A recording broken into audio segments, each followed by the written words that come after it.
There's one type of shopping that I detest. I loathe it. I hate it. Well, you get the idea. Any ideas what it is? Buying a car. Just thinking about it sends shivers down my spine. I'd rather have a root canal than have to buy a car.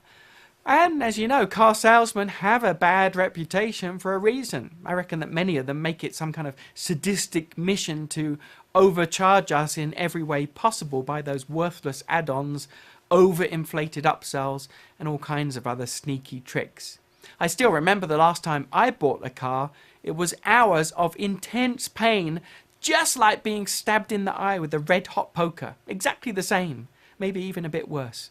After about an hour of what seemed like one-way negotiation that favoured the dealership, the salesman purses his lips with an, "Ooh, I don't think we can do that," and then goes off into a back room to chat with his manager. And did you know that that room that they disappear into is painted to look like a manager's office from the outside, but inside there's coffee and donuts and a big 50-inch plasma TV, a massage chair. You didn't really think that they were going to speak with their manager, did you? They're having a 10-minute break, leaving you and I to sweat it out. Well, eventually, of course, they come back with a straight face and they say, "Well, we talked about your case in detail, Mr. Locke, and I told my manager what a nice couple you are, and he said, well, we've never done this before, but in your case, we could sacrifice all profit on this sale and make it up with another customer. Oh, and we're also going to donate $500 to Save the Children Fund as well. Just sign here now. Oh, and here's another trick. As your pen hits the signature line and starts to move, they say, of course, the final price will include an extra $1,200 for miscellaneous fees A through F. We've added those for your convenience." For my convenience? It doesn't sound very convenient to pay more than what you originally told me, does it? But alas, it's too late. You look down and discover your pen had automatically completed the signature while you were being distracted.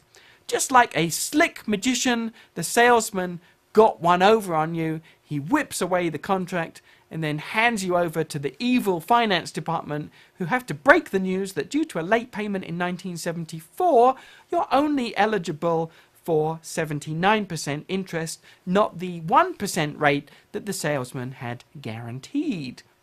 If only all of this was an exaggeration. If only these dealers realized that everything they do is marketing, and that marketing is everything. My last car buying experience was so bad that I felt impelled to set up a website to expose the greedy, crafty, deceitful, lying, cheating practices of the dealer. Can you tell I'm still upset? Only after I signed the contract on that day did I discover some teeny tiny small print that confirmed that they had used well-known tricks to con me out of a couple of $1,000s extra. As you can imagine, I told everyone I know about what happened, and I, for one, will never set foot in that dealership again. On the positive side, a friend told me about another dealer near where I live who simply charges a set percentage above the book rate. No negotiation, no haggling, just a set, fair, reasonable price. And I've since heard only positive things about that dealer, so that's where I'm heading for my next car. Now, I'm sure that you can relate to at least some of what I said, because these type of unscrupulous dealers are fools. Apparently they believe that they can get away with these devious tricks over and over and over again. By contrast, what about that dealer that treats customers fairly and then completes the process quickly and efficiently? I'll tell the whole world about a dealer like that, and I'm sure you would too. So how about your business? Are you in it for the long term, or can you see areas for improvement? Don't try and make a fast buck. Focus on providing value for money in a way that goes far beyond your competitors. You won't regret it, I guarantee.